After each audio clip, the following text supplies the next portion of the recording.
ang mga kwento ng pag-ibig, kwento ng buhay, at kwento ng pag-asa dito sa Barangay Love Stories. Love Stories.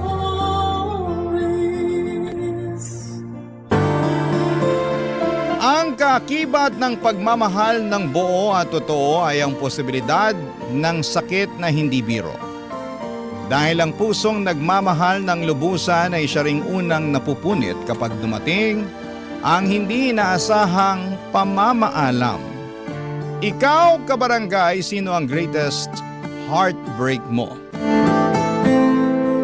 Dear Papa Dudut, ang katawan natin kapag nasugatan ay maaari itong malunasan agad sa pamamagitan lamang ng pag-inom ng gamot. Pero kapag ang puso na natin ang nasaktan, walang gamot ang makatutulong para malunasan ang sakit na nararamdaman mo. Magandang araw po sa inyo at sa lahat ng bumubuo ng inyong programa. Tawagin niyo na lamang po ako sa pangalang Sandra. 35 years old at isang accounting assistant. 14 anyos lamang ako noong una kong naranasan ang tinatawag nilang puppy love. Taong 2004, second year high school lamang ako noong nagkaroon ako ng atraksyon sa fourth year high school student na si Lance. Hindi naman talaga siya yung tipo ng pang-campus crush na level. Sa katunayan ay wala ngang masyadong nagkakagusto sa kanya noon dahil tipikal lang ang itsura nito. Pero naakit ako sa kanya dahil sa napaka-makulay nitong personalidad. Una ko siyang nakilala noong nagkaroon ng school congress sa paaralan namin kung saan ay ilang piling mag-aaral mula sa iba't ibang eskwelahan ang nagsama-sama para sa 3 araw na pagtitipon. Kaming dalawa ni Lance ang napiling kumatawan sa naganap na school pageant at doon mismo nabuo ang paghanga ko sa kanya. Simula noon tuwing nakikita ko siya sa eskwelahan ay nag-iiba ang kabog ng dibdib ko na para bang kinikilig ako, Papa Dudut.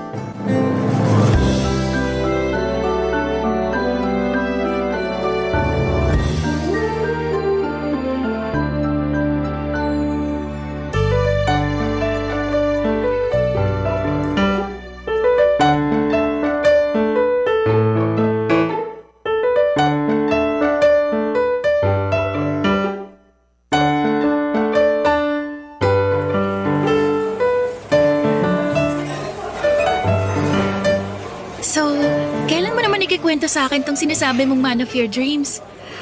Sino ba kasi yan, Sandra? Ba't di mo pa sabihin sa akin? Wag na. Hindi mo rin naman kilala eh.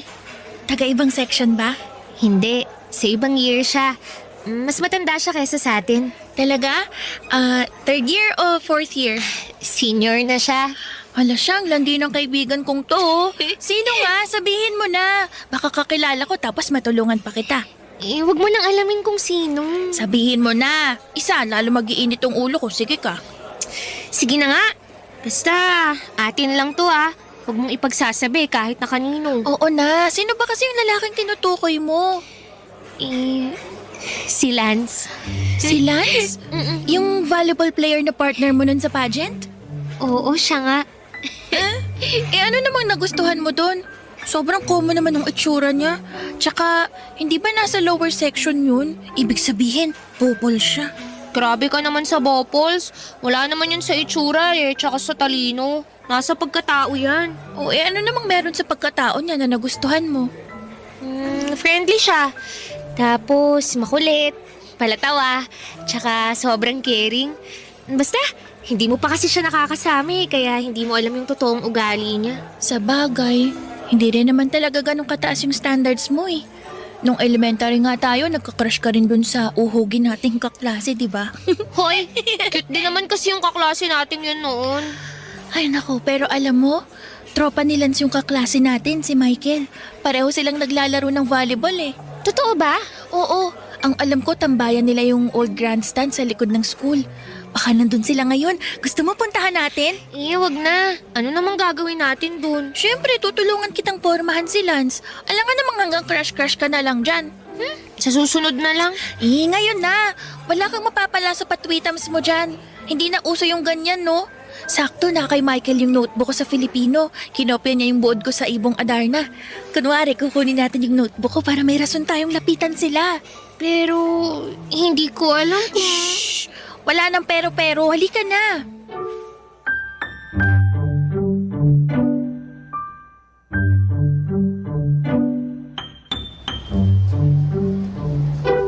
Emma, wag na kasi.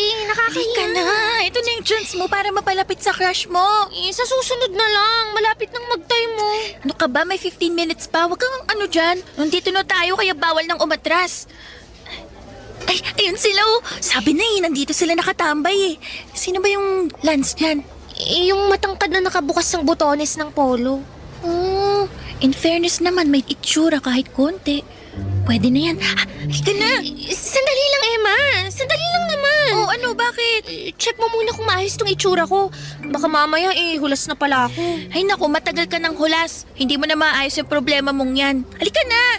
Ay, naku, paalis na sila. Ang bagal mo kasi. Lance! Lance, sandali lang!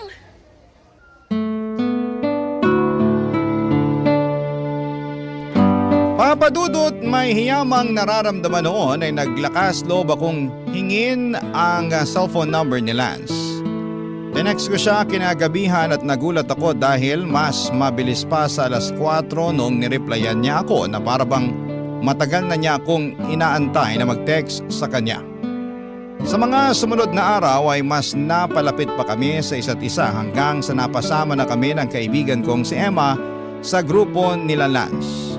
Hindi naglaon ay naging kami rin ni Lance, Papadudot. First time ko lang pumasok sa isang relasyon noon, kaya nung una ay natakot akong sagutin siya. Dahil baka magalit ang mga magulang ko kapag nalaman nilang may boyfriend na ako. Simula noon ay araw-araw pagkatapos ng klase namin ay lagi ko siyang nakikitang nagaantay sa labas ng classroom namin. Hindi siya umuwi hanggat hindi niya ako nakikitang nasundo ng tatay ko. Super supportive din siya sa mga extracurricular activities na sinasalihan ko na kahit malayo ay tinitiyak niyang nasasamahan niya ako. Ang relasyon namin ni Lance ang bumuo sa high school life ko. Puppy love lang yon kung tawagin ng ibang tao, pero para sa akin ay totoong pag-ibig na ang nararamdaman ko para sa kanya. Sa kanya ko humuhugot ng lakas sa bawat hamong dumarating sa akin o nag-aaral pa lamang ako. Siya ang pinagmumula ng mga maliligayang alaala ko na kailanman ay hindi ko makakalimutan. Papadudot, para sa akin ay si Lance ang inaasahan kong lalaking nakatakda para sa akin. Pero pagsapit ng graduation kasabay ng pagsasaya namin dahil sa wakas ay tapos na sa high school si Lance, ay isang balita ang ibinahagi niya sa akin na siyang kinalungkot ko, Papadudot.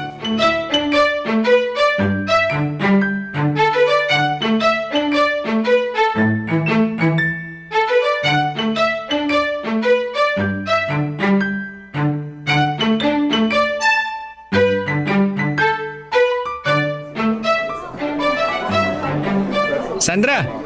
Congratulations, Lance! Pasensya na kung wala akong dalang regalo para sa'yo, ha. Bawi na lang ako sa susunod. Ayos lang yun. Di mo na kailangan mag-abala. Yung presensya mo pa lang dito. Okay na sa akin yun. Masaya na ako. Nasaan na si Emma? Ay, nauna na siyang umuwi. Ah, ganun ba? Nasa labas na sina mama, naghihintay. Gusto ko niyang imbitahan. Kain daw tayo sa labas. Ako? Naku, paano yan? Hindi ako nakapagbihis ng maayos eh. Tingnan mo nga itong itsura ko. Mukha lang akong mamimili sa palengke. Uy, grabe. Maganda naman yung suot mo ah. Alam mo, kahit ano pang isuot mo, maganda ka pa rin. Di ka na. Teka lang sandali. May nakakalimutan ka yata. Ano? Hindi ba may sasabihin ka dapat sa akin? Yung tungkol sa sinabi ng mama mo kanina. Ah, yun ba? Mamaya na lang natin pag-usapan pagkatapos natin mananghalian. Lance, sabihin mo na ngayon. Kanina ko pa yan iniisip eh. Mas mabuting ipaalam mo na sa akin para mapanatag na ako. Di ko kasi alam kung paano ko sasabihin tong balitang to sa'yo eh. Ang totoo kasi niyan, kahit ako, di ko pa talaga tuluyang natatanggap yung mangyayari. Mangyayari? Ano ba kasi yun? May kinalaman ba to sa ating dalawa?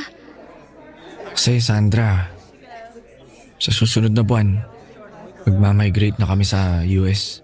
Ano? Migrate? Lilipat na kayo sa US? Oo, buong pamilya namin. Doon na kami titira. Doon na rin ako magpapatuloy ng pag-aaral ko. Pero paano ako? Paano tong relasyon natin? Akala ko ba walang iwanan? Tapos iiwan mo ko. Magkakalayo lang naman tayo eh. Pero ano man ang meron tayo ngayon, hindi magbabago yun. Lance, matagal mo na ba tong alam? Oo. Matagal na nilang nilalakad yung mga papel namin sa paglipat. Tapos ngayon mo lang to sasabihin sa akin? Sorry, di ko alam kung paano ko sasabihin sa iyo yung totoo eh. Kahit ako, di pa rin handa sa pag-alis namin. Alam mo, uuwi na lang ako. Sandali lang. Hindi ka na sasama sa amin? Biglang sumama yung pakiramdam ko eh.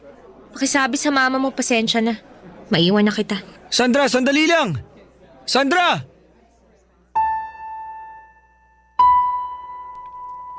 Papadudot, nagtampo ako noong nalaman kong lilipat na sa Amerika ang buong pamilya ni Lance. Hindi dahil huli ko nang nalaman ang pag-alis nila, kundi dahil sa kaalamang magkakalayo na kami ni Lance. Masyado na ako nasanay sa presensya niya na kung ilalayo siya sa akin ay parabang hindi ko kakayanin na hindi ko siya makita, makausap at mahagka ng personal. Pero sa huli wala rin kaming nagawa at gustuhin man naming magsamang dalawa ay kailangang sundin ni Lance ang pamilya niya. Sa mga sumunod na buwan ay halos araw-araw na ako nakatambay noon sa bahay nila Lance. Dahil doon ay mas naging close ko pa ang mga magulang niya. Pati na rin ang nakababata niyang kapatid. Kung saan sila nagpupunta noon ay sinisiguro nilang kasama nila ako. Ramdam kasi nila na sa likod ng mga ngiting ipinapakita naming dalawa ni Lance ay ang kalungkutan sa nagbabadyang paghihiwalay naming dalawa. Kaya ang bawat araw patungo sa kanilang pag-alis ay tiniyak naming hindi yon masasayang. Akala ko noon ay tanggap ko na ang pagkakahiwalay ng landas namin ni Lance. Pero pagdating ng araw na yon ay daig ko pang namatayan sa sobrang pag-iyak. Halos agaw eksena nga kaming dalawa sa airport noon. Dahil hindi ko mapigilang ngumawa ng pumasok na sila sa airport.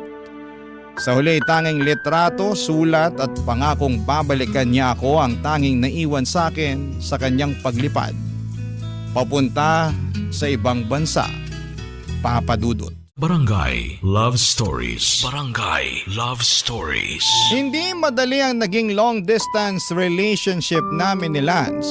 Lalo na noong panahong hindi pa uso ang mga smartphones.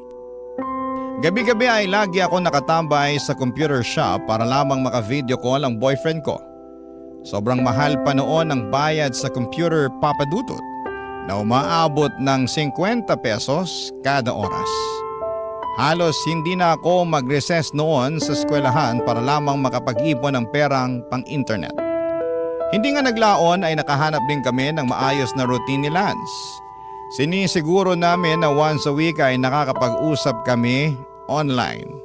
Pati na rin sa mga importanteng okasyon ay lagi kaming nagtatawagan para mapanatili naming mainit ang relasyon namin. Matapos nga ang 5 taon simula nung umalis sila ay umuwi ng Pilipinas ang pamilya ni Lance para samahan ako sa pagtatapos ko sa kolehiyo. Doon ay isang bagay ang ginawa niya na mas nagpatibay sa aming relasyon.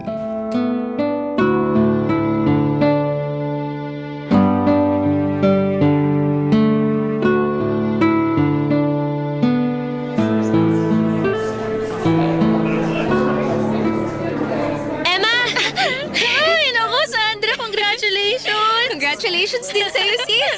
Sa wakas graduate na tayo. Naku, mas congratulations sa'yo dahil ang haba-haba ng hair mo. Ha? Bakit? Basta, sama ka sa akin. May nag-aantay sa'yo sa labas. Sino naman? Basta, sandali, pahiram ako ng panyo mo. Teka, ano bang ginagawa mo? Kailangan mo ng piring sa mata para mas ma-surprise ka. Hawak ka lang sa akin, dali. Sundan mo ako, ha? Sandali lang, baka matumba ako. Saan ba tayo pupunta? Basta, magtiwala ka lang sa akin. Ayan. Oh, dahan-dahan lang, ha? Ayan, malapit na tayo. Saan ba kasi tayo pupunta, Emma? Ang dami mo namang alam, ha? Basta, wait lang. Nandito na tayo, oh. Konti na lang. Hakbang. Ayan.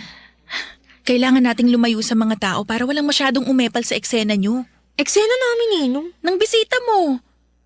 Ayan, nandito na tayo. Oh, tatanggalin ko na tong piring ha. Ready ka na ba? Kanina pa ako ready. Okay. Bibilang ako. 3, 2, 1. Surprise! Lance, Congratulations, love. kailan ka pa umuwi? Sinong kasama mo?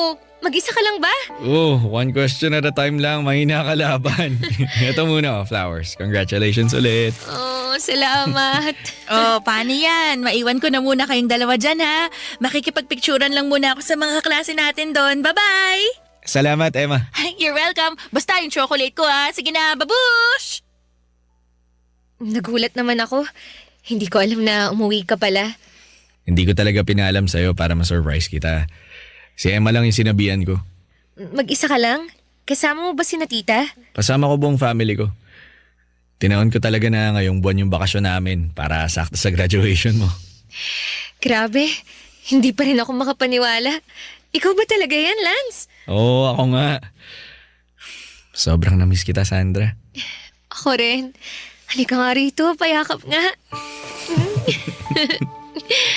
Ay, parang kagabi lang, magkausap pa tayo sa phone eh. Hindi ko alam na nasa Pinas ka na pala. Galing ko magtago ng secret, no? Masaya na ako ngayong araw dahil nagtapos na ako. Pero hindi ko inakala na mas may isasaya pa pala tong araw na to. Ako na siguro yung pinakamasayang graduate ngayon. Nga pala, may isa pa pala akong regalo sa'yo. Meron pa? Ito. Ano to? Buksan mo. Ha? Tama ba tong nakikita ko? Lansing-sing ba to? Hindi lang basta sing-sing yan. Na. Promise ring to. Natanda sa buong commitment ko sa'yo. Pangako ko naman na natili akong loyal at faithful sa relasyon natin kahit magkalayo pa tayo. Tong sing-sing na to, ito yung magiging paalala na pipiliin natin ang isa't isa kahit anong mangyari. Patunay ito na ang relasyon natin papunta sa tamang direksyon. Lance, Ngayon, hoy! Bakit ka lumuluhod dyan? Sandra, tinatanggap mo ba ang promise ring na to bilang simbolo na mananatili tayo sa tabi ng isa't isa hanggang sa dulo? Oo naman, Lance. Tinatanggap ko. Susuot ka na ha, wala nang bawian. Oo, wala nang bawian. Pangako ko sa'yo, tayo hanggang sa dulo.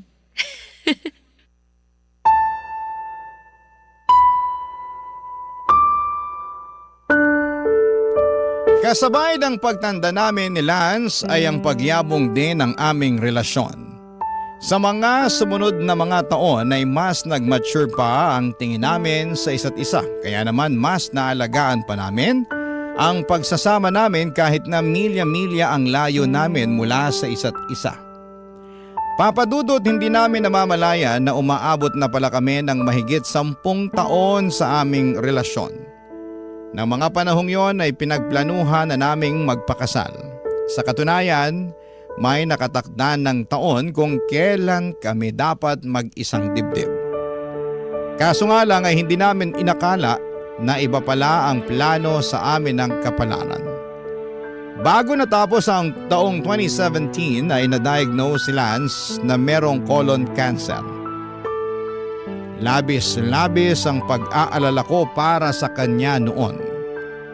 Na kung maaari lang ay lumipad na rin ako patungo sa Amerika para lamang maalagaan ko siya. Lumaban naman po si Lance at sumailalim siya sa hindi mabilang na chemotherapy at ilang mga operasyon para lamang malampasan ang sakit nito.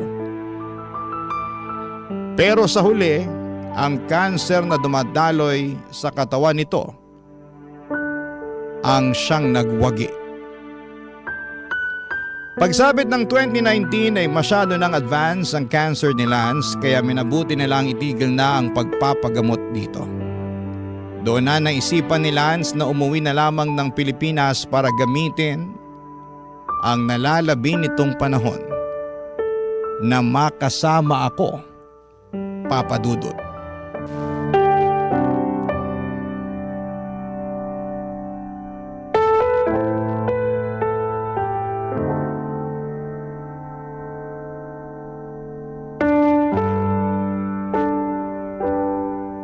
Naaalala mo pa ba tong singsing na ibinigay mo sa akin?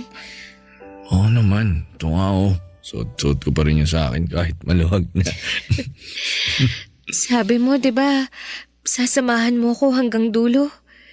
Nangako ka sa akin na magsasama tayo hanggang sa huli. Pasensya ka na, love. Gustuhin ko man pero parang hanggang dito na lang talaga yung buhay ko eh. Hindi ko naman inasahan na mas mauuna pala akong mawala kaysa sa'yo. Pero mas maganda na yun. Mas mapapanatag akong makita na ikaw ang may iwan. Ikaw ang magpapatuloy sa mga pangarap natin sa buhay. Hindi ko kaya, love. Kailangan kita.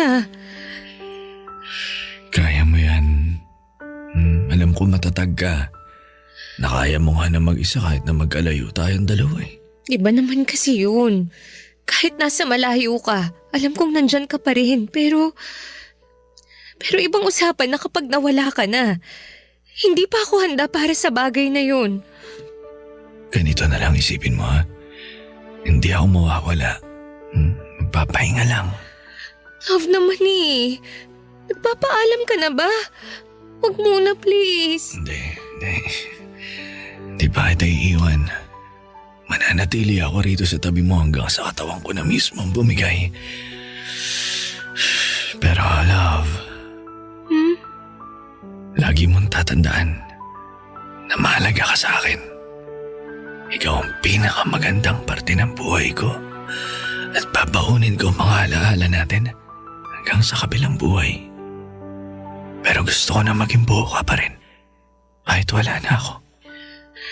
Paano ko yun gagawin kung wala ka na? Alam mo naman na ikaw lang ang tanging tao na bumuo sa pagkatao ko. Bata pa lang tayo, parte ka na ng buhay ko. Kaya paano ako magpapatuloy nang wala ka? Madali lang yan.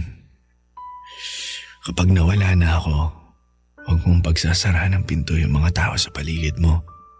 Kasi sa kanila ka uhugot ng lakas. Pag dumating na yung araw na kaya mo na, subukan mong umibig ulit. Di mo kailangang harapin ang mundo na mag-isa. Pangako, magiging matatag ako. Pero hindi ko maipapangako kung kakayanin ko pang umibig ng ibang tao. Siguro, hindi na. Iba ka eh. Wala na akong mahahanap at makikilalang katulad mo. Nasasabi mo lang yan dahil nandito pa ako. Pero gusto ko lang malaman mo na walang kaso sa akin kahit dumating yung panahon na ibang lalaki nang nilalaman ang puso mo. Sa katunayan, mas magiging masaya pa nga ako na makita ulit yung mga ngiti sa labi mo eh. Kahit na hindi ako yung rason nun. Ano ba itong pinag-uusapan natin? Love, pwede bang pass muna? Hindi pa ako ready sa ganitong klase ng usapan eh. Love, Ano yun, love? salamat. Kasi minahal mo ako. Hanggang dulo. Papadudod sa mga nalalabing panahon ni Lance ay siniguro kong bawat oras ay makakasama ko siya.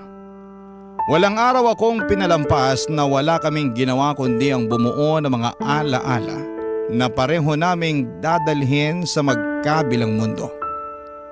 2 buwan matapos ang pag-uusap naming yon ay tuluyan na ngang nagpaalam si Lance. Hindi man kami kasal ay daig ko pa ang nawala ng asawa. Wala na ang kaisa-isang kakampi ko sa buhay na tanging nakakaintindi sa akin. Walang tahanan ko na ipinangako kong habang buhay kong aalagaan at sasamahan. Wala ang lalaking gabi-gabi kong ipinagdarasal na makakasama ko hanggang sa huling hininga. Papadudot sa pagkawala ni Lance ay para akong naiwan sa isang mundong walang kulay. Para bang kasabay ng pagpigil ng tibok ng puso ni Lance, ay tumigil na rin ang buhay ko. Hindi ko po mailarawan sa salita kung gaano ang sakit na nararamdaman ko noong kinuha mula sa akin si Lance.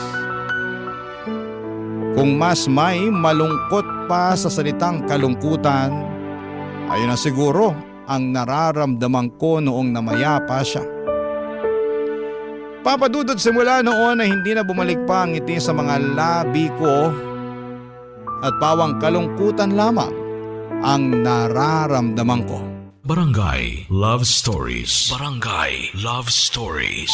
Papadudot sa sumunod na taon ay mas lalo pang nasira ang mental health ko noong nagkaroon ng lockdown dahil sa pandemic. Dahil nasa loob lamang ako ng bahay buong araw ay mas lalo akong nangulila sa pagkawala ni Lance. Halos mabaliw na nga ako noon dahil wala man lang akong maayos na makausap tungkol sa nararamdaman ko. Suportado naman ako ng sarili kong pamilya pero hirap silang intindihin ako lalo na't hindi nila alam ang pinanggagalingan ko. Pagkatapos ng pandemic ay tuluyan nang nagbago ang buhay ko, Papadudot. Nawala na ang dating Sandra na nakilala nila bilang masiyahin at palakaibigan. Sa pagkakataong yon ay naging mailap ako sa mga tao. Mas gusto ko na lamang noon na mag-isa at hindi ako lumalabas ng bahay maliban na lamang tuwing pumapasok ako sa trabaho. Ni walang makalapit sa akin noon dahil nagsimulang magbago ang pakikitungo ko sa mga taong nakapaligid sa akin. Para bang ang mundo ko noon ay tuluyan ng binalot ng kadiliman. Hanggang sa netong nakaraang taon lang ay isang baguhang empleyado sa kumpanya kung saan ako nagtatrabaho ang biglang pumasok sa buhay ko. Siya si Anton na hindi ko inaasahang unti-unting babago sa masalimuot kong buhay, Papadudot.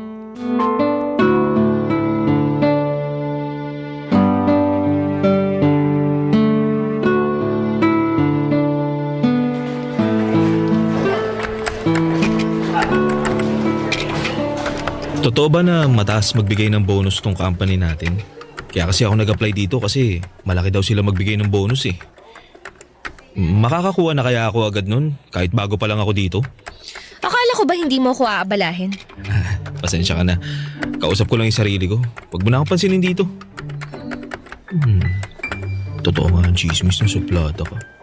Anong sabi mo? Wala. Ang sabi ko, aantayin ko na lang yung tinatapos mo. Tapos na ako. Antayin mo na to, aayusin ko lang yung mga kailangan mo. Bilis naman. Kala ko makakatambay pa ako dito ng matagal eh. Sa tingin mo, pwede rin kaya mag-request ng bagong aircon sa office namin? Mas malamig pa kasi yung electric fan kaysa sa buga ng aircon namin eh. Okay, nice talking to me. Ito na yung mga kailangan mo. Oo. Okay ka lang? Oo, medyo nahilo lang ako nung bigla akong tumayo. Teka. Mainit ka. May sakit ka ba? Gusto mo dalang kita ng gamot? Hindi, wag na. Kunin mo na to para makaalis ka na. Pero sigurado ka bang... Uy! Miss! Miss, okay ka lang ba? Tulong! May tao ba dyan? May nahimatay dito! Tulong!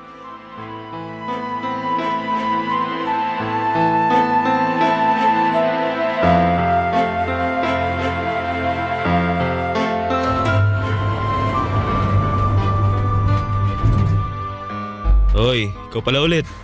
Kaka-out mo lang din? Oo, pauwi na ako. Ano? Kumusta na pakiramdam mo? Okay ka na ba? Eto, okay na ako. Salamat pala kanina. Ikaw daw nagdala sa akin sa klinik. Wala yun. Kahit sino naman gagawin yung ginawa ko eh. Natural instinct, kumbaga. Ganyan ka ba talaga katahimik? O sadyang hindi ka talaga namamansin ng mga tao? Bakit mo naman natanong? Wala naman. Curious lang ako kung totoo ba yung mga sinasabi ng iba rito na mailap ka sa mga tao. Ano sa tingin mo? Mukha nga.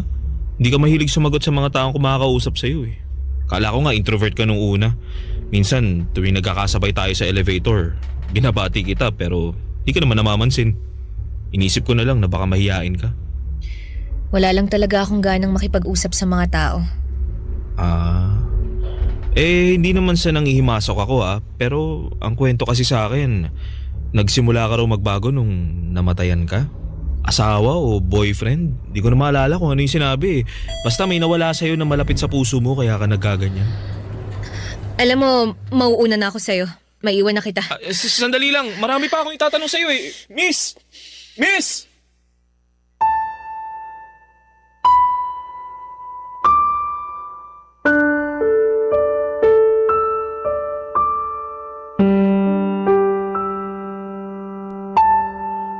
Papadudot nung nawala si Lance ay hindi ko na hinangad na magkaroon pa ng panibagong pag-ibig. Wala na yon sa mga plano ko sa buhay ko. Pero sa biglang pagdating ni Anton ay tila ba unti-unti niyang nabago ang pananaw na yon sa isipan ko. Hindi ko namamalaya na dahan-dahan na pala nitong binabago ang buhay ko. Ang dating mundo ko na tila ba wala ng kulay ay unti-unting nagkaroon ng laman. Ang matataas na pader na binuo ko para sa sarili ko ay dahan-dahan kong ibinabana. Sa isang iglap ang kalungkutang nararamdaman ko dahil sa pagkawala ni Lance ay napalitan ng ligaya sa pagdating ni Anton. Nang mga panahong yon ay si Lance pa rin ang laman ng puso ko pero hindi naglaon ay nagkaroon din ako ng lakas ng loob na papasukin si Anton sa buhay ko. Naisip ko na yun naman talaga ang gustong mangyari ni Lance. Ang magkaroon ako ng pangalawang pagkakataong umibig ulit at maramdaman ang saya na dulot nito. Kaya kahit nag-alinlangan pa, ay sinubukan kong sumugal. Masakit mang iwan ang nakaraan kasama si Lance ay kinailangan kong harapin ang kinabukasan sa tulong ni Anton, Papadudot.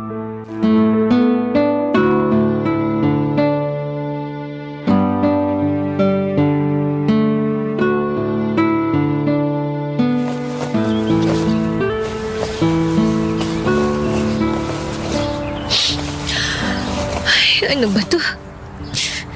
Hindi na matigil yung luha ko. Sandra? Dito na ako. Sandali lang! Nandyan na. Halika, pumasok ka. Salamat. Oh, ano meron dito? Bakit nagkalat ang mga damit? Tsaka, umiiyak ka ba? Namumugto yung mga mata mo Ano nangyari? Wala to. Wag mo na lang akong intindihin. Tulungan mo na lang ako sa pag-aayos ng mga damit na to. Kanino ba tong mga damit na to? Kay Lance. Lance? Yung ex-boyfriend mo? Oo, sa kanyang hatong mga to. Marami siyang natirang gamit dito sa bahay nung inaalagaan ko pa siya. Bakit mo naman biglang naisipang ilabas tong mga gamit niya? Matagal ko na dapat tong ginawa eh.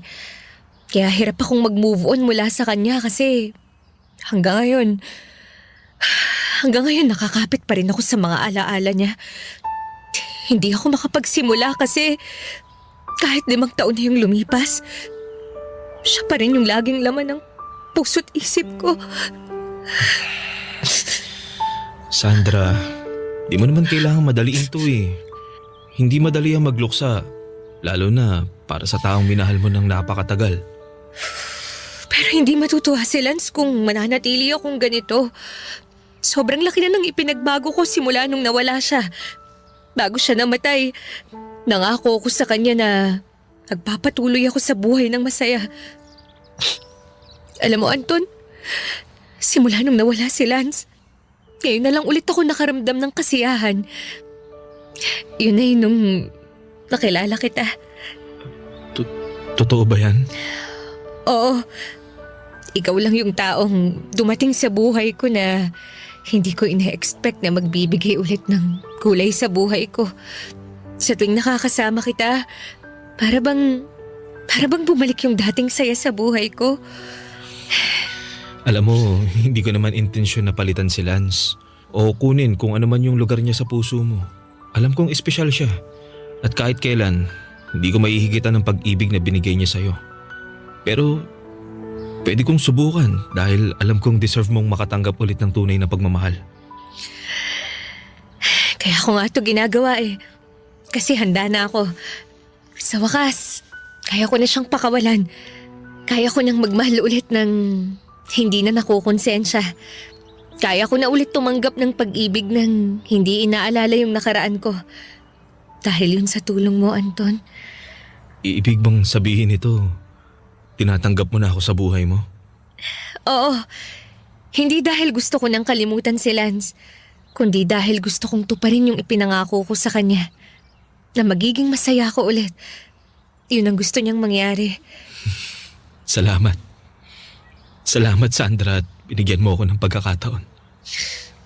Ano ka ba? Ako dapat ang magpasalamat sa'yo.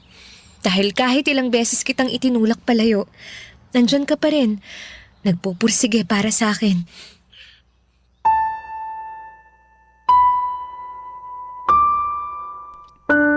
Papa Dudut, pinamigay ko na ang lahat ng damit ni Lance na nasa pangangalaga ko. Ang tanging natira sa akin ay ang promise ring na ibinigay niya. Hindi ko na ito sinusuot pero si Anton na mismo ang gumawa ng paraan kung ano ang gagawin dito. Niregaluhan ako ni Anton ng kwintas at doon niya sinabit ang promise ring na bigay sa akin ni Lance.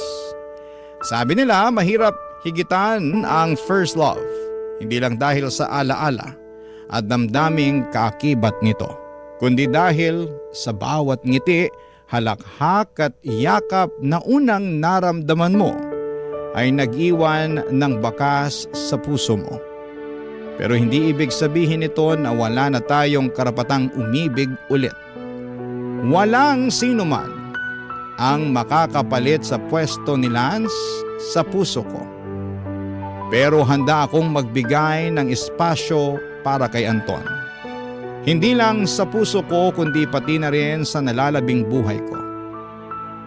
Papadudot sa ngayon ay patuloy ang pagtibay ng relasyon namin ni Anton at umaasa ako na sa pagkakataong ito, siya na ang taong makakasama ko hanggang sa dulo. Dito na po nagtatapos ang kwento ko at sana po ay nagustuhan niyo po ito. Maraming salamat po and more power sa Barangay Love Stories. Ang inyong forever kapuso at kabarangay, Sandra. Ano ang masasabi mo sa ating Barangay Love Stories today? Aabangan namin yan sa aming comment section. Ang mga kwento ng pag-ibig, kwento ng buhay at kwento ng pag-asa dito sa Barangay Love Stories. Love Stories.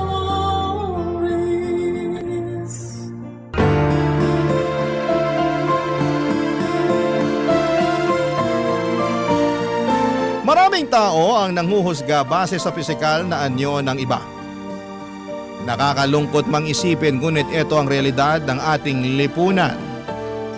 Ikaw, kabarangay, ano ang una mong napapansin sa isang tao? Dear Papa Dudut, maraming tao ang nanghuhusga. Pero sa mga pangyayaring ito sa buhay ko ay marami naman akong natutunan sa kanila. Magandang araw po sa inyo at sa lahat ng mga kabarangay ninyo. Ako po si Kea, isa sa mga bago ninyong tagapakinig. Pero fan na fan ninyo ako kaagad. Nadiskubre ko po ang Barangay LS sa isang simpleng araw na hindi ko inaasahan. Habang namimili po ako sa isang palengke, napansin kong halos lahat ng mga tindera at tindero ay masayang nakikinig ng Barangay LS. At dahil doon ay na-curious na rin po ako at sinubukan ko kayong i-search sa Facebook. At simula noon ay hindi na po ako nagpapahuli sa pakikinig ng Barangay LS tuwing alas 12 ng tanghalian. Gusto ko rin pong ibahagi sa inyo ang isang personal na kwento. Hindi man ito madaling ikwento pero pakiramdam ko ay makakatulong ito sa ibang katulad kong dumaraan sa parehong karanasan. Simula bata pa lamang ako ay sobrang conscious na po talaga ako sa physical appearance ko. Sa totoo lang ay pakiramdam ko noon ay hindi ako maganda. Lagi kong naiisip na hindi ako katulad ng iba kong mga kaklase na mapuputi, matangkad, may matangos na ilong at may lahing mistisa o mistiso. Kasi ako naman ay simple lang, kulay kayumanggi, pandak at may ilong na pango. Palihim akong naiinggit sa kanila at minsan ay naiisip ko, bakit parang hindi ako pinagpala sa itsura? At dahil nga po sa mga insecurities na yon ay dumating ako sa punto na halos lahat ay sinubukan ko na. Whitening soaps, lotions, nose clips at kung ano-ano pa. Kapag may bagong produkto na sinasabing pampaganda ay sinusubukan ko kaagad. Umaasang baka ito na ang sagot sa kagustuhan ko na gumanda. At hindi ko maitatanggi dahil naging mas maputi naman ako sa pagdaan ng mga taon. Pero kahit papaano ay parang kulang pa rin. Ang ilong ko kahit na anong clip ang ilagay ko gabi-gabi ay hindi talaga tumataas. Kaya sabi ko sa sarili ko kapag nakaipon na ako ay magpapa-rhinoplasty talaga ako.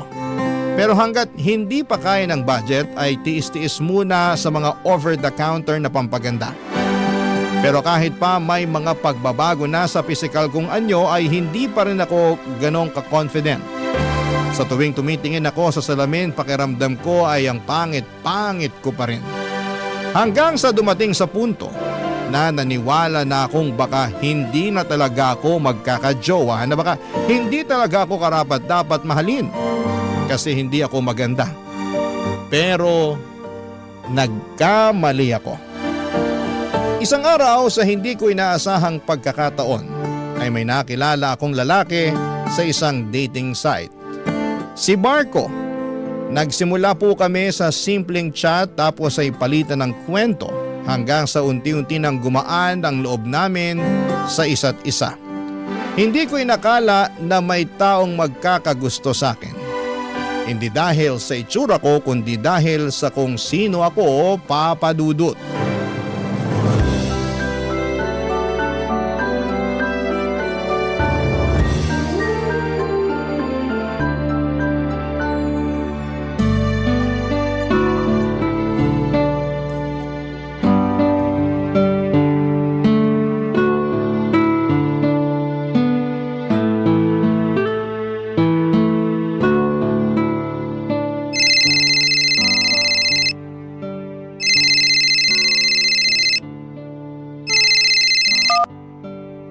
Hello?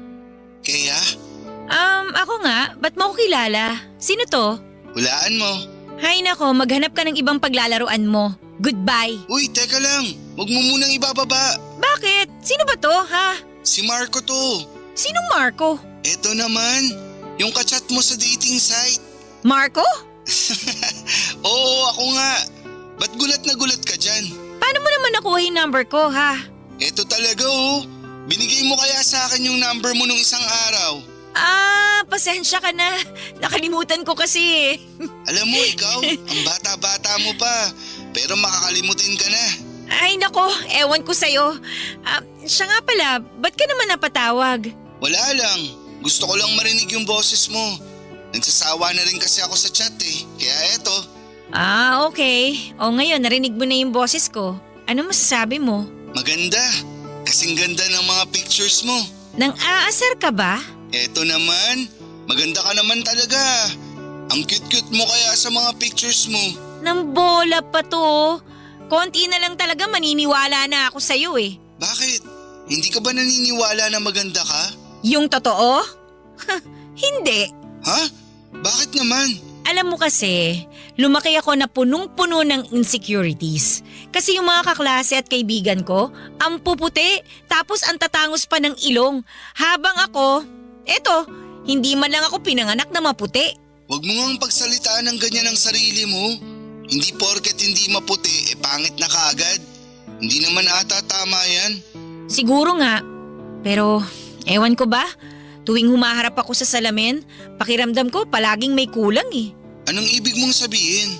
Yung tipong kahit anong gawin ko, pakiramdam ko parang hindi pa rin ako maganda. Feeling ko nga kung may limpak-limpak lang akong pera, siguro nagparitoke na ako ng mukha eh.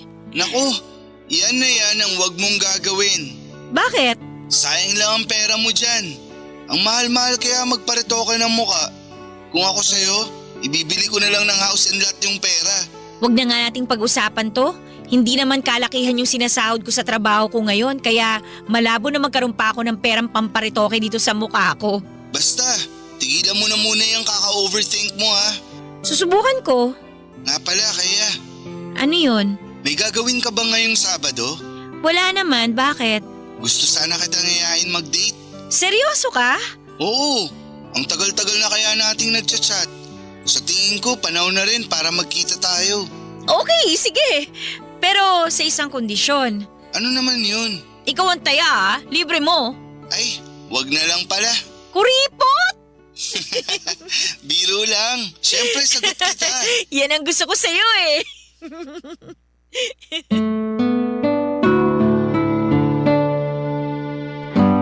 Papadudot na pagkasunduan namin ni Marco na magde-date kami sa isang restaurant sa BGC sa darating na Sabado. Sa totoo lang ay sobrang excited na ako. Parang gusto ko na ngang hilahin ang mga araw para lamang dumating agad ang araw ng Sabado. Gustong gusto ko na talaga siyang makita. Hindi ko maipaliwanag pero iba talaga yung saya na nararamdaman ko tuwing naiisip ko na makakasama ko na si Marco sa personal. Alam niyo po kahit na hindi ko talaga gusto ang itsura ko kahit madalas ko pang sabihin, ang sarili ko na hindi ako kagandahan na iba talaga ang datingan ni Marco para sa akin. Kasi tuwing kausap ko siya kahit sa chat lamang o minsan sa tawag ay parang palagi niyang pinaparamdam sa akin na maganda ako, na cute daw ako. At minsan nga ay kinikilig pa siya sa mga simpleng selfie ko. Ewan ko ba? Hindi ko matukoy kung binobolo lamang ako ni Marco o talagang totoo na nagagandahan siya sa akin. Siguro'y ganon talaga. Kasi bilang mga tao, iba-iba tayo ng preference. At noong mga panahon na yon ay masasabi ko talaga na ako ang preference ni Marco. At habang hinihintay ko ang Sabado ay tuloy ako sa araw-araw kong trabaho. Mababa ang sahod, nakakapagod pero wala akong choice kundi ang kayanin ito. Pero habang ginagawa ko ang trabaho ko ay napaisip ako, ganito na lang ba palagi? Paano ko matutupad ang mga pangarap ko kung hindi ko susubukang umasenso? Kaya palihim na akong naghanap ng ibang trabaho online. 1, 2, 3 at hindi ko na mabilang kung ilang application ang pinasa ko.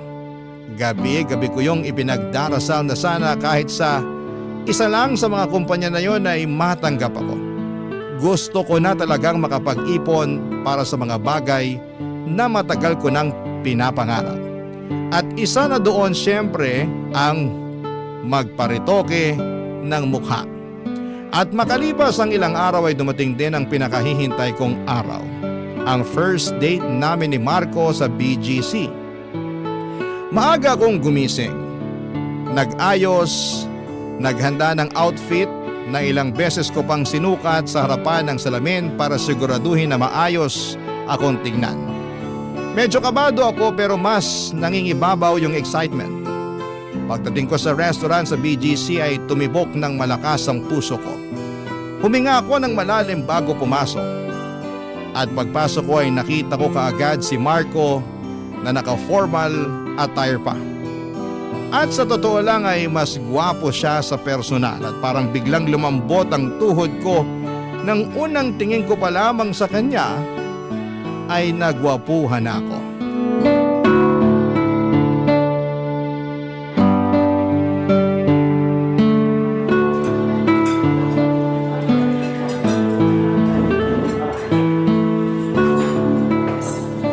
Marco? Uy, Kea! Mabuti naman at nandito ka na. Halika, maupo ka. Thank you ah. Wow, Oh, bakit tulala ka dyan? ang pogi mo pala sa personal. Ibig mo bang sabihin, pangit ako sa mga pictures ko? Hindi naman sa ganon. Pogi ka rin naman sa mga picture mo. Pero mas pogi ka sa personal. Siguro nasasabi mo lang yan kasi naka-formal attire ako ngayon. Pansin ko nga, pinaghandaan mo talaga ang araw na to ha? Aba, syempre naman. Tingnan mo tong sapatos ko. Bagong-bago pa yan. Kahapon ko lang binili yan para sa date natin. Nakakahiya naman sa'yo. Samantalang ako, binili ko lang sa ukay-ukay tong suot ko ngayon. Ano ka ba naman? Wala kang dapat ikahiya. Maganda ka pa rin naman kaya ayos lang yan. Paano ba naman kasi? Wala akong pambili ng bagong damit kasi hindi ko pa natatanggap yung kakarampot ko na sahod. Ay nako, sana lang talaga at matanggap na ako sa pinag-a-applyan ko online para makahanap na rin ako ng trabaho na malaki yung kita. Huwag kang mag-alala. Sagot naman kita ngayon eh. Kaya umorder ka lang ng umorder dyan. Akong bahala sa'yo. Uy, thank you talaga ha. Nakakahiya naman sa'yo. Pero nung huli tayong nagtawagan, mukhang hindi ka naman nahiya eh. Aray! Talaga, alam mo ikaw ang sama mo sa akin. Biro lang. Uy, pero seryoso. Sana ipagdasal mo rin na makakuha na ako ng bagong trabaho. Ikaw pa ba? Matik yan. Malakas ka sa akin eh. Pero kung sakaling magkakaroon ka ng magandang trabaho at mataas na sahod, mukhang alam na alam ko na yung susunod na mangyayari. Anong ibig mong sabihin? Diba, sinabi mo sa akin nun na matagal mo nang gustong magparetoke ng muka? Natatandaan mo pa pala yun? Aba, syempre naman. Alam mo kasi, kapag interesado ako sa isang babae, talagang inaaral at tinatandaan ko yung mga ayaw at gusto nila. Napakaswerte ko naman pala sa'yo. At maswerte rin naman ako sa'yo.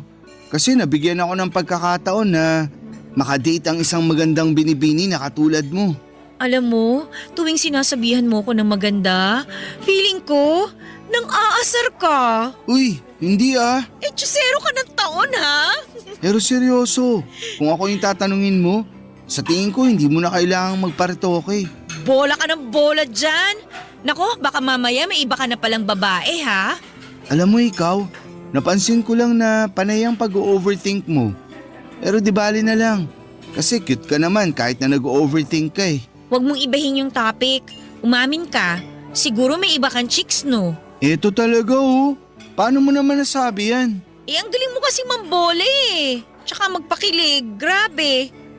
Ay, dapat sa makalawa ko pa to sasabihin eh. Pero sa tingin ko, ito na yung pinakamagandang opportunity para sabihin ko sa'yo to. Ano yun? Kaya, pwede ba ako manligaw sa'yo? Tingnan mo nga yung sarili mo. Ang gara-gara ng suot mo. Hindi ka pa ba nanliligaw ng lagay na yan? Mas gusto ko kasi yung traditional na pamamaraan ng panliligaw eh. Ano ibig mo sabihin? Gusto kitang bigyan ng love letters, tapos gusto rin kitang haranahin kahit sintonado ako. Yun ay kung papayag ka. Ang kapal naman siguro ng mukha ko kung tatanggihan pa kita. Sige na nga, pumapayag na ako. Ayos! Umorder na nga lang tayo. Sigurado akong gutom ka lang.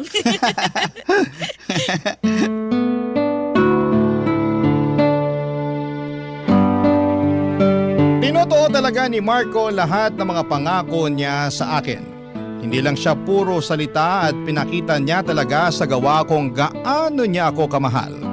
Araw-araw siyang nagpapadala ng love letter at halos gabi-gabi nasa labas siya ng apartment ko. Dala ang gitara at kinakantahan ako ng paborito kong awitin. Grabe. Hindi ko inakalang may lalaki palang katulad niya sa panahon ngayon. Yung marunong mag-effort, marunong manligaw at walang sawang pinaparamdam kung gaano kanya kamahal. Talagang naramdaman ko kung gaano ako kahalaga sa kanya at sa bawat sulat, sa bawat kanta, sa bawat simpleng gesture niya ay ramdam mo na totoo siya. At sino ba naman ang hindi mahuhulog sa ganon? Yung tipong kahit na hindi mo mahal ang sarili mo ay may isang taong paulit-ulit na pinapaalala sa iyo kung gaano ka kaganda, kabait at karapat dapat na mahalin. Kaya hindi rin nagtagal ay sinagot ko na si Marco at sa wakas ay naging kami na. Sobrang saya ko noon, Papa Dudut. Parang lahat ng insecurities ko ay biglang nawala, lahat ng takot, lungkot at pagdududa ko sa sarili ko ay unti-unting napalitan ng saya. Tuwing kasama ko po si Marco, pakiramdam ko ay ang gaan ng mundo. Parang ang ganda-ganda ng buhay. At dahil naging maayos at matatag naman ang relasyon namin, nakapag-decide kaming magsama na sa isang bahay. Nag-live-in kami. At nung una'y sobrang saya, masarap sa pakiramdam na gumigising sa umaga na katabi mo yung mahal mo. at natutulog ka sa gabi na may kayakap kang taong nagpapasaya sa iyo. Ang akala ko ay yun na talaga ang simula ng panghabang buhay naming kwento. Pero habang tumatagal ay unti-unti kong napapansin na may mga bagay pa pala akong hindi lubusang naiwan sa nakaraan. May mga sugat pa rin pala akong hindi pa tuluyang naghihilom. Mga alaala at takot na matagal ko nang tinatakbuhan. Hindi ko inakala na hahabulin pa rin ako ng mga bagay na akala ko papadudot ay matagal ko nang nalampasan. Barangay Love Stories. Barangay Love Stories. Natanggap ako sa isang trabaho na inaplayan ko online, papadudot. Mas mataas ang sahod kumpara sa dati kong trabaho. Kaya naman sobrang laking blessing talaga at sa wakas ay makakapag-ipon na ako. Hindi na ako masyadong mag-aalala sa budget at unti-unti ko nang nararamdaman na gumaganda na ang takbo ng buhay ko. Pero habang tumatagal ako sa bago kong trabaho ay napapansin ko rin na bumabalik na naman ang mga insecurities ko. Ang gaganda kasi ng mga katrabaho ko, mapuputi, makikinis, matatangkad at para silang mga artista o beauty queen. At minsan ay hindi ko maiwasang ikumpara ang sarili ko sa kanila. Habang mangha na mangha ako sa mga katrabaho ko, ang feeling ko naman sa sarili ko ay para akong ugly duckling. Na para akong yung before sa mga before and after pictures. Pero kahit na nakakaramdam ako ng ganito, pilit ko po itong nilalabanan. Sinasabi ko sa sarili ko, at least mas okay na ang trabaho ko ngayon. And at least ay may Marco ako. Si Marco na palaging nandyan at laging nagpaparamdam na mahal niya ako. At laging sinasabi na maganda ako kahit pa ako mismo ay hindi naniniwala minsan sa sarili ko. Pero kahit na anong iwas ko ay paulit-ulit pa rin akong binabalikan ng insecurity. Hanggang sa umabot ako sa puntong hindi na lotion at sabon ang pinagkakaabalahan ko.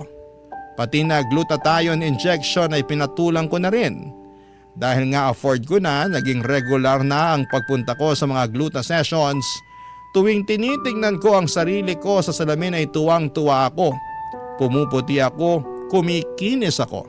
At dumating pa ako sa puntong pakiramdam ko ay parang K-pop idol na ako.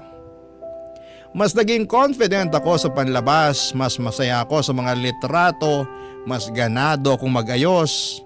Pero habang abala ko, sa pagpapaganda ay may isang tao na unti-unting nag-alala sa mga ginagawa ko. Walang iba kundi si Marco.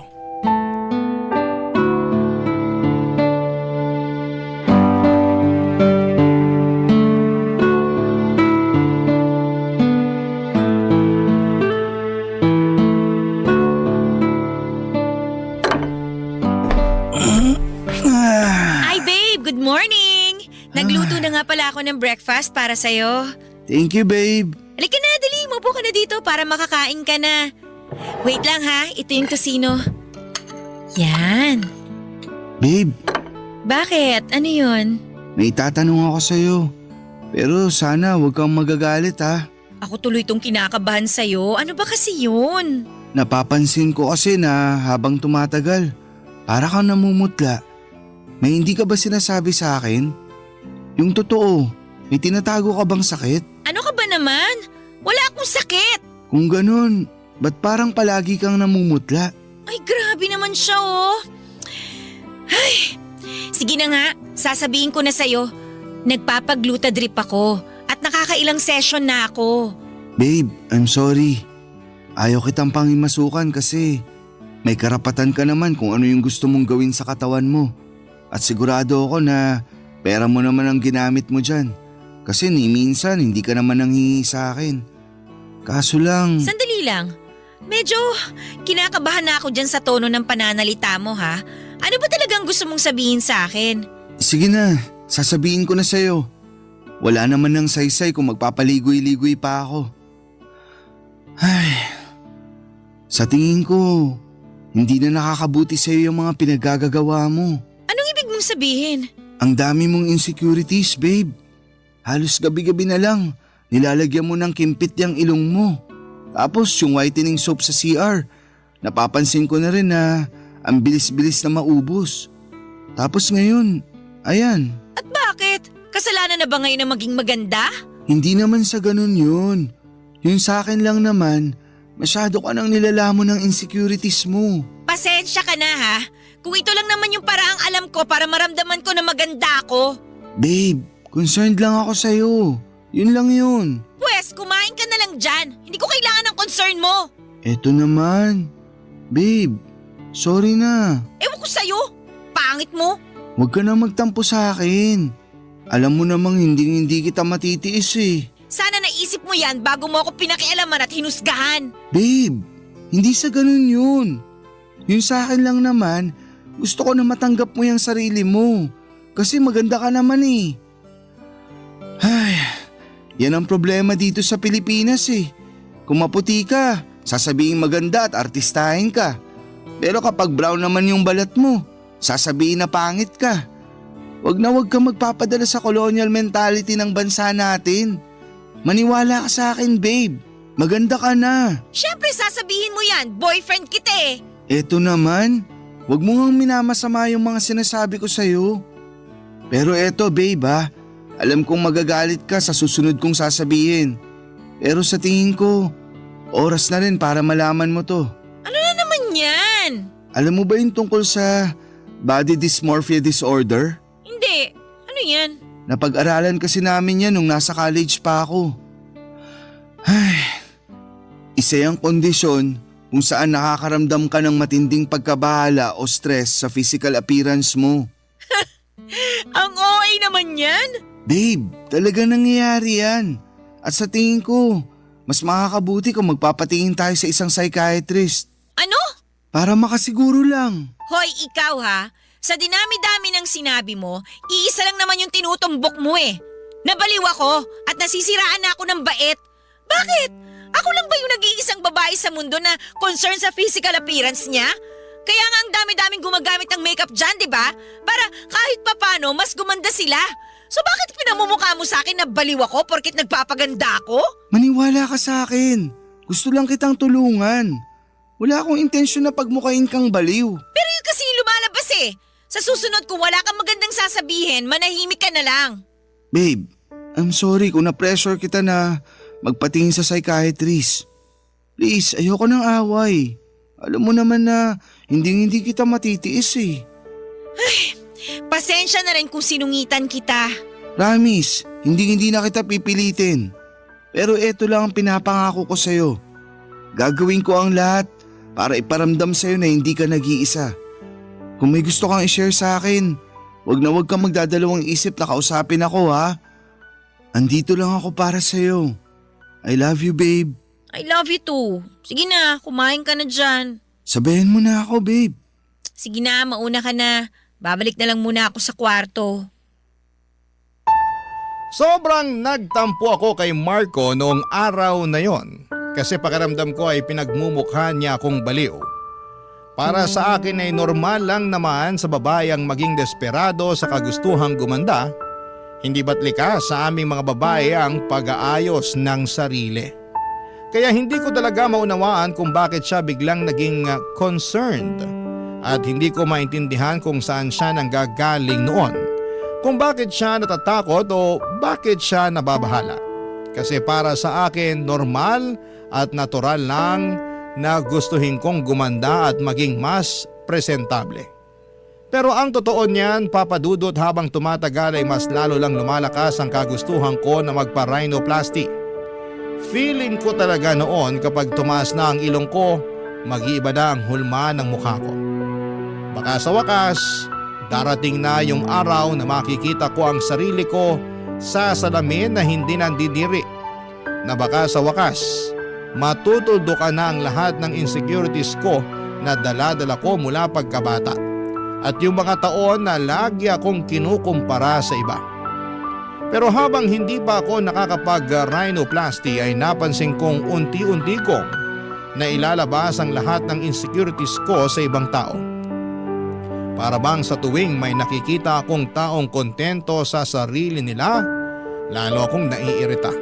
Parang may salamin sa harapan ko na paulit-ulit lang na ipinapakita kung ano ang kulang sa akin. Hindi ko man sinasadya pero ang paghusga sa ibang tao ay naging paraan ko para pansamantalang makalimot sa sarili kong mga pagkukulang at insecurities. At unti-unti ay napansin na rin ito ni Marco. Tahimik man siya sa simula, ramdam kong nakikita na niya ang unti-unting pagbabagong nangyayari sa akin. Nakikita niya kung paano unti-unting napapalitan ng galit at hinanakit ang dati kong saya. Papa Dudut.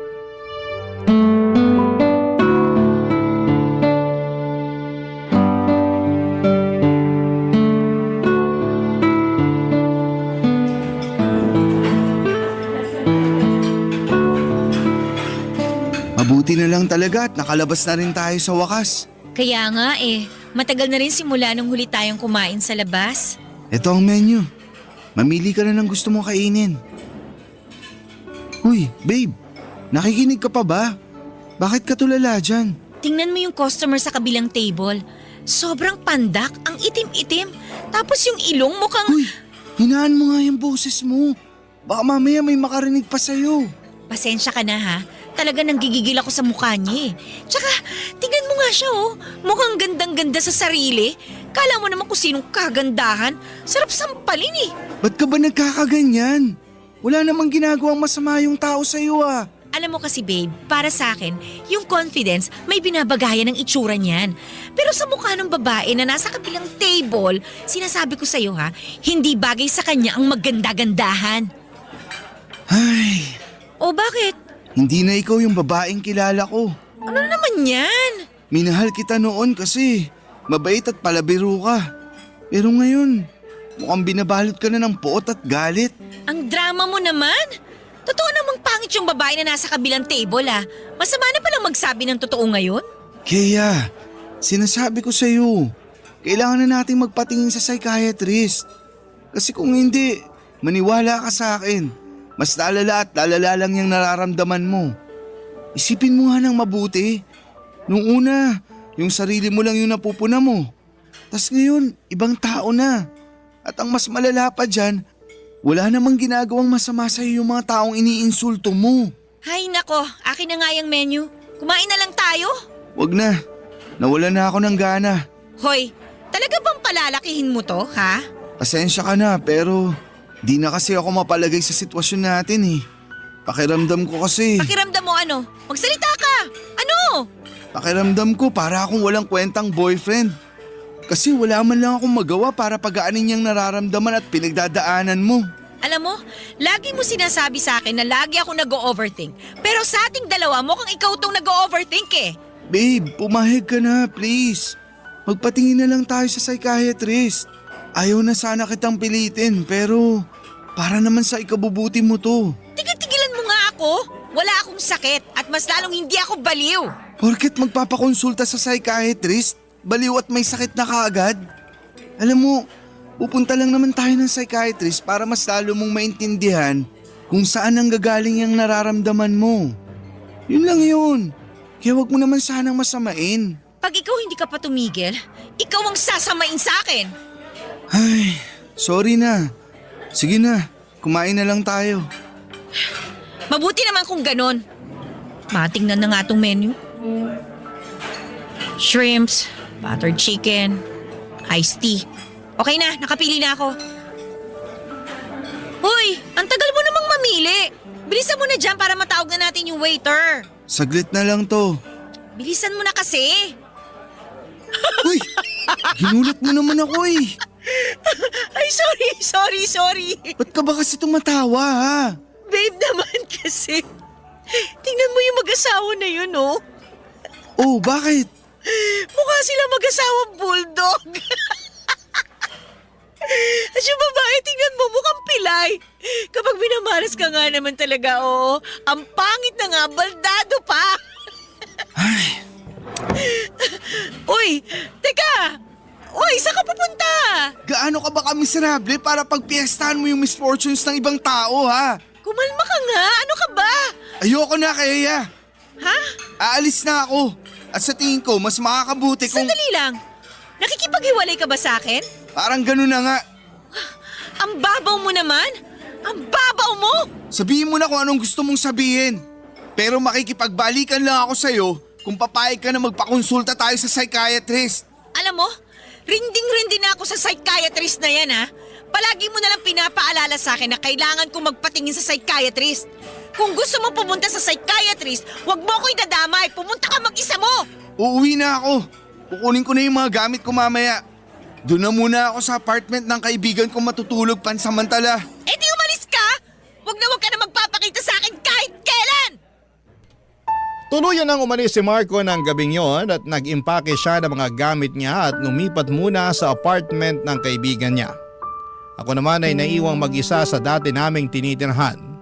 Yung kwartong dati puno ng tawa, kwentuhan at pagmamahalan ngayon ay tahimik at malamig na.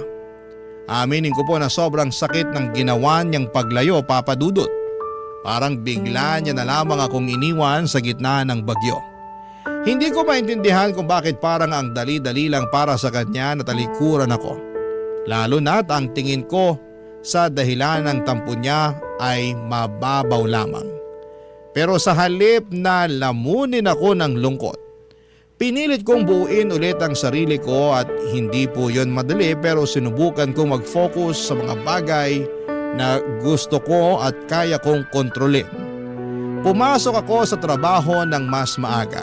Nagsipag ako ng husto at nagsimula akong mag-ipon para sa matagal ko ng gustong pangarap na magpa-rhinoplasty. Ang tagal ko nang pinapangarap yon at gagawin ko ang lahat para lamang matupad na rin sa wakas yung long time dream ko na yon. Ang totoo po niyan. Kayang-kaya ko pong ibenta yung kaluluwa ko para lamang magkapag-rhinoplasty.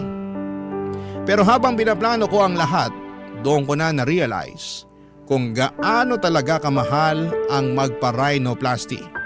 Akala ko ay sapat na ang naipon ko pero kulang pa rin pala. Malayo pa ako sa kabuang halaga na kailangan ko.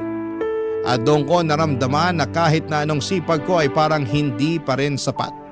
Paulit-ulit kong tinatanong ang sarili ko na gaano ba karaming sakripisyo ang kailangan kong pagdaanan at pagdadaanan para lamang maabot yung pangarap kong maging maganda.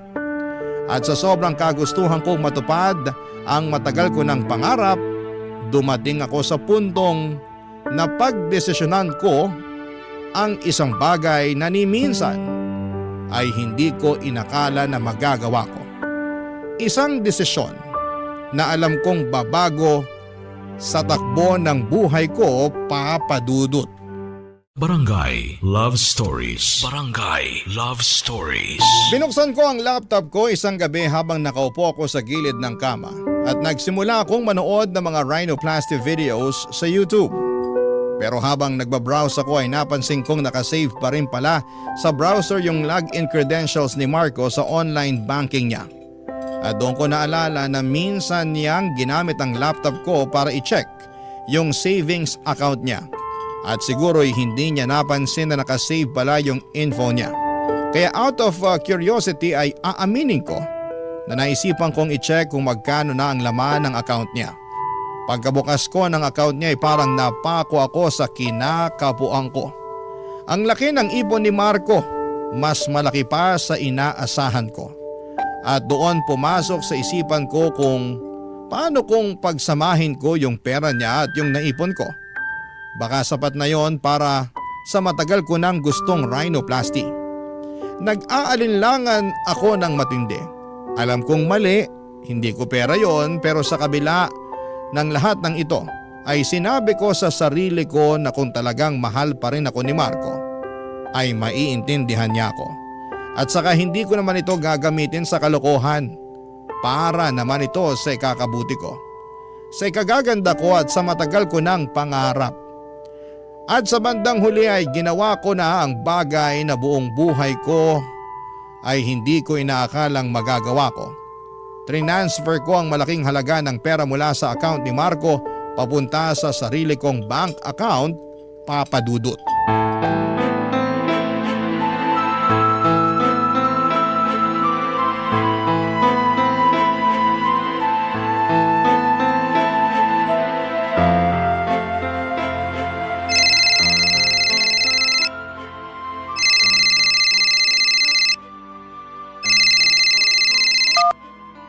Hello? Kaya, talaga bang nasisiraan ka na ng bait, ha? Ano ba pinagsasasabi mo dyan? Huwag kang magmaang-maangan. Alam ko na ikaw yung dahilan kung bakit ang laki ng pera na nawala sa savings ko. Ha? Oo na, inaamin ko na. Ako yung kumuha ng pera mo. Pero teka lang, paano mo naman nalaman? Nakikita ko sa cellphone ko kung saan nakalagin yung account ko. Kaya, ibalik mo sa akin yung pera ko ngayon din. Pero kasi, kailangan ko yung pera eh. Pero promise, ibabalik ko rin naman sa'yo yun. Ano ba kasi ang pagkagamitan mo ng pera, ha? Basta, labas ka na doon. Pahiramin mo na lang kasi ako, hindi naman kita tatakbuhan eh. Hindi, tumigil ka. Ibalik mo sa bank account ko yung perang kinuha mo ngayon din.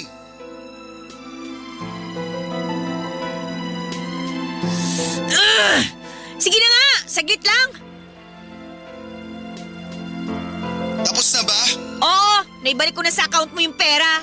Mabuti naman kung ganon. Hello? Uy, andyan ka pa ba? Oo, sandali lang. Ano ba kasi yung ginagawa mo? Ba't mukhang busy ka dyan? Pinapalitan ko lang yung password ng bank account ko. Alam mo ikaw, ang sama ng ugali mo, no? Wala ka na bang tiwala sa akin? Paano ba kita pagkakatiwalaan? Kinuha mo na nga yung pera ko nang walang permiso ko, di ba? Pero binalik ko naman sa'yo kagad, di ba? So anong pinuputok ng butsi mo dyan? Kaya, I'm sorry. Pero mukhang kailangan na nating tapusin to. Teka lang! Talaga bang nakikipaghiwalay ka na sa akin? Oo, kasi pagkatapos ng ginawa mo, mukhang hindi na kita kayang pagkatiwalaan. At hindi ko na rin alam kung ano pa ang pwede kong gawin para lang matulungan ka. Sobrang unfair mo naman sa akin. Bukod dun sa perang kinuha ko sa bank account mo, ano ba talaga naging kasalanan ko sa'yo? Wala kang naging kasalanan sa akin. Ang totoo niyan, kaya ako nagpapakalayo-layo kasi gusto ko makapag-isip ng maayos bago ako makipagbalikan sa'yo. Pero nagbago na ang desisyon ko. Uli na ang lahat. Gusto na kitang hiwalayan. Walang iya ka! Hindi mo rin pala ako minahal ng totoo? Maniwala ka sa akin. Minahal kita, Kea. Kaya nga ako nasasaktan tuwing unti-unti kang nilalamon ng body dysmorphia mo. Kasi mahal kita. Pero ano? hindi ko na kasi alam kung ano pa ang gagawin ko sa'yo. Ayaw mo aminin sa sarili mo na kailangan mo ng tulong. Tapos tinakawan mo pa ako ng pera. Nahihirapan na ako, Kea. Hindi ko na alam ang gagawin ko. Pwes ako! Alam na alam ko kung anong nararapat mong gawin. Magpakalayo-layo ka at wag ka na magpaparamdam sa akin kahit na kailan. Napakadamot mo. Simpleng hiling lang, hindi mo pa ako mapagbigyan. Pero di bali na lang. Kasi may ipon naman ako eh. Gagawa ko na lang ng paraan to. Hindi ko na kailangan yung tulong mo. Saksak mo na sa baga at bilbil mo yung savings mo. Sandali lang. Saan mo ba kasi gagamitin yung pera, ha? Labas ka na nga doon. Split na tayo, di ba? Pagkatapos mo ako nakaawan, sa tingin ko may karapatan pa din naman ako kahit papaano para malaman kung saan mo binabalak gamitin yung pera. Magpaparhinoplasty ako. Masaya ka na? Kaya naman. Ay nako, alam ko na yung sasabihin mo. Sasabihin mo na naman na may sakit ako, na wag ko nang ituloy yung binabala ko. Ay nako, lumang tugtugin na yan. Alam mo naman na hindi biro magpa-rhinoplasty, di ba? Mabuti sana kung marami kang pera. Pero hindi, kasi ninakawan mo pa nga ako, di ba? Mababaon ka lang sa utang kapag tinuloy mo yung binabalak mo. Gusto mo ba yun, ha? Ano ba pakialam mo? Hindi na kita boyfriend kaya wala ka ng karapatan para panghimasukan pa ako. Pero syempre, hindi naman mawawala yung concern ko para sa'yo. Kaya please lang, makinig ka naman sa akin. Kahit ngayon lang. Pahihiramin mo ba ako ng pera o hindi? I'm sorry, pero hindi. O pwes, kung ganon tapos na ang usapang to. Panahon na para magkanya-kanya na tayo at wag mo na rin akong tatawagan. Aaminin ko na mahal at minahal kita. Pero ang totoo niyan, sawang-sawa na rin ako sa pagbubunga nga mo sa akin. Pakiramdam ko, para mo akong kinokontrol at sawang-sawa na ako sa ganong klaseng pakiramdam. Para na rin siguro sa ikabubuti ko tong hiwalayan natin. Alam mo, nakapakanan mo lang naman yung iniisip ko. Ito na yung huling beses na mag-uusap tayo. Naibalik ko na yung pera mo sa'yo, di ba? Wala na tayong dapat pag-usapan pa. Aaminin ko po na sobrang nasaktan ako sa naging pag-uusap namin ni Marco noong araw na yon. Hindi lang dahil sa mga sinabi niya kundi dahil sa totoo lang ay parang doon ko lang talaga naramdaman na tuluyan ng natapos ang relasyon namin. Pero habang pinapakinggan ko siya at habang inaalala ko lahat ng nangyari sa amin ay napaisip din ako. Baka nga hindi pa talaga ako handa para sa isang seryosong relasyon. Baka naman mas kailangan ko munang ayusin ang sarili ko. Buuin muna ang pagkatao ko bago ko subukang magmahal ulit. Siguro sa ngayon ay mas kailangan kong ituon ang atensyon ko sa sarili kong kaligayahan. At habang tumatagal ay mas lalo lamang ako nagiging desperada. Parang pakiramdam ko, hindi ako makakausad hanggat hindi ko nakikita sa salamin ang bagong ako. Kaya nagsimula akong maghanap ng ibang options. Nag-scroll ako sa Facebook at nag-join sa mga beauty and aesthetics groups. At doon ko nakita ang isang clinic na nag-aalok ng rhinoplasty sa napakamurang halaga. Sa sobrang mura ay halos kalahati lang ng regular na presyo ang inaalok nila. Agad kong tinignan ang page nila at binasa ang mga reviews. At sa totoo lang ay kahit may halong duda, naisipan ko na baka eto na talaga ang pagkakataon ko para gumanda sa presyong abot kaya. Kahit may kaunting kaba, talagang nagdesisyon ako. Pinaghandaan ko ang lahat at nag-file ako ng 1-month leave sa trabaho. Inayos ko lahat ng requirements at sinimulan ko na ang proseso ng pagpapa-rhinoplasty sa mas murang klinik. Dala ko ang pag-asang kapag natapos ito ay matutupad na rin ang matagal ko nang pinapangarap. Ang maging masaya sa tuwing haharap ako sa salamin. Pero parang sinampal ako ng tadhana. Kasi sa una, goods na goods pa ang itsura ng ilong ko. Maganda, maayos ang hubog at pakiramdam ko ay eto na talaga ang simula ng bagong ako. Akala ko ay natupad na sa wakas ang matagal ko nang pinapangarap. Pero habang lumilipas sa mga araw ay unti-unti kong napapansin na may kakaiba nang nangyayari. Namamagana yung ilong ko at imbis na gumanda ay parang lalong nagkakaproblema. At sa bawat araw na lumilipas ay mas lalo akong nakakaramdam ng kirot. At parang unti-unti na ring nabubura yung konting kasiyahang nararamdaman ko noong una. At napapalitan po ito ng takot, kaba at ng pagsisisi.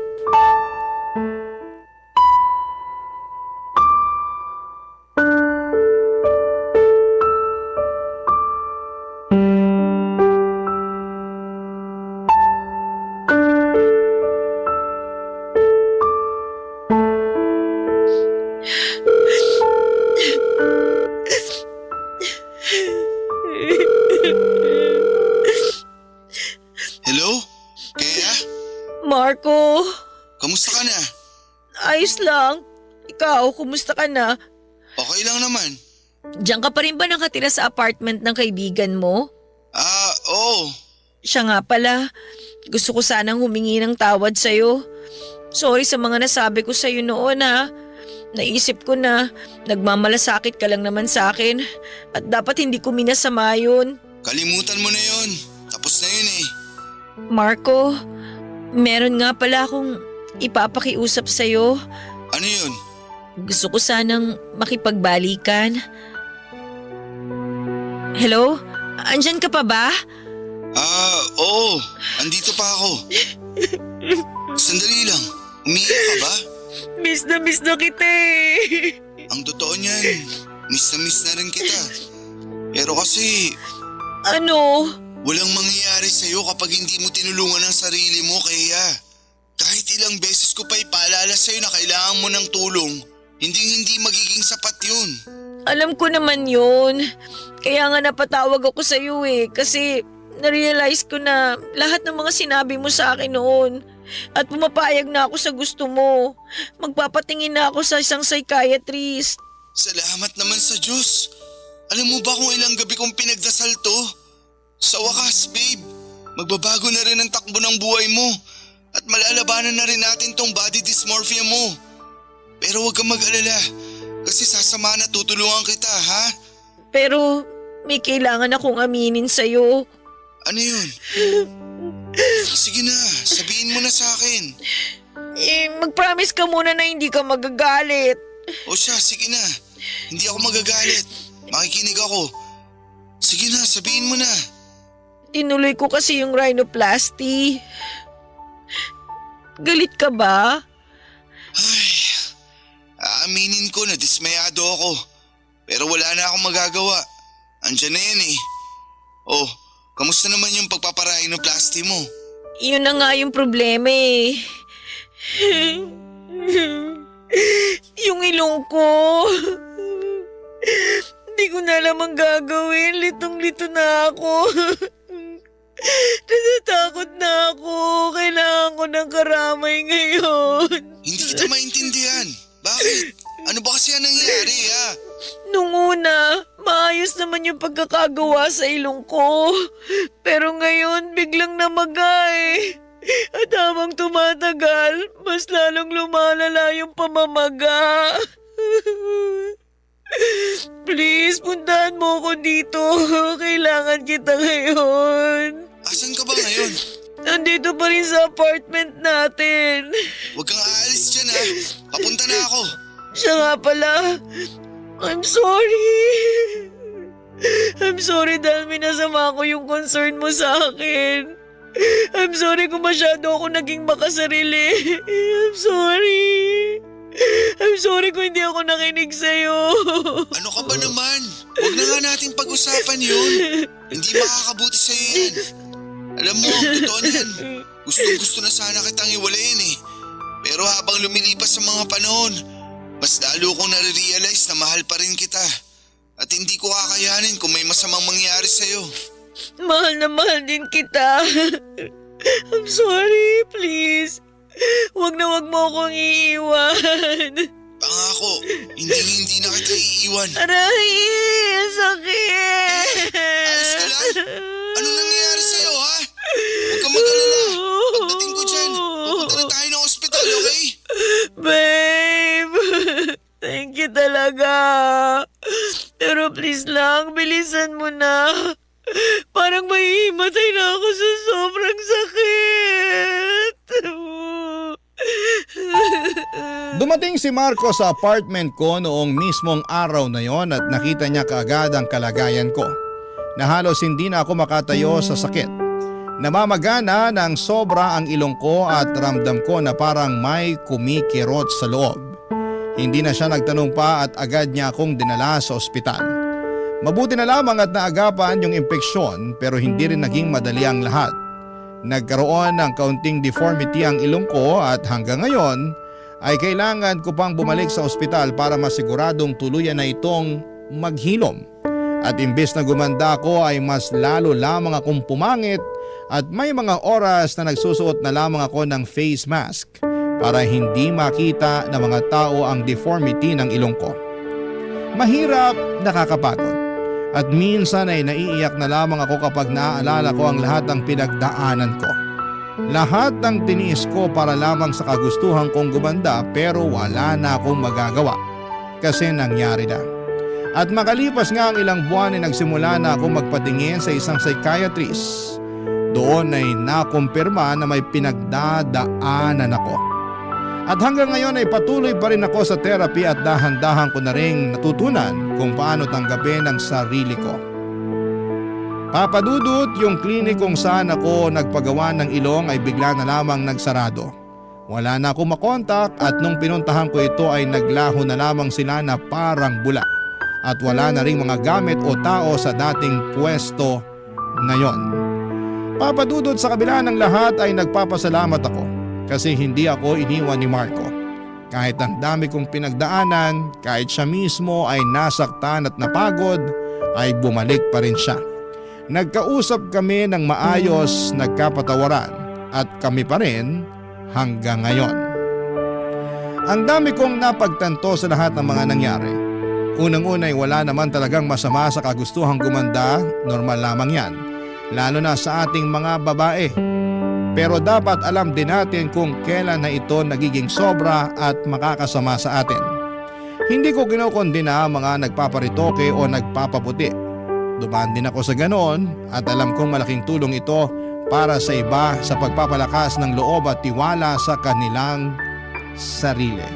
Pero kung dumarating ka na sa puntong parang hindi ka na mapalagay at nawawala na ang peace of mind, Kapag wala kang binabago sa itsura mo ay baka panahon na para huminto sandali, pag-isipan ang sarili mong kalagayan at kumonsulta sa isang taong makakatulong tulad ng ginawa ko ngayon. Higit sa lahat ay natutunan ko rin po na hindi talaga dapat tayo humusga base lamang sa itsura. Aaminin ko na may mga panahong naging mapanghusga ako, lalo na sa mga taong confident sa sarili kahit na hindi sila pasado sa standards ko noon. Ayaw ko mang aminin ito pero minsan ay naiisip ko na baka yung nangyari sa ilong ko ay ang nagsilbing karma sa mga taong hinusgahan at nilait ko dati. Pero wala na akong magagawa kung hindi ang tanggapin ang katotohanan na hindi na babalik sa dati ang itsura ko. At habang sinusulat ko po ito, umaasa ako na mas maraming makakaintindi sa kwento ko kesa ang manghusga. Maraming salamat po ang inyong kapuso at kabarangay forever, Kea. Ano ang masasabi mo sa ating Barangay Love Stories today? Aabangan namin yan sa aming comment section.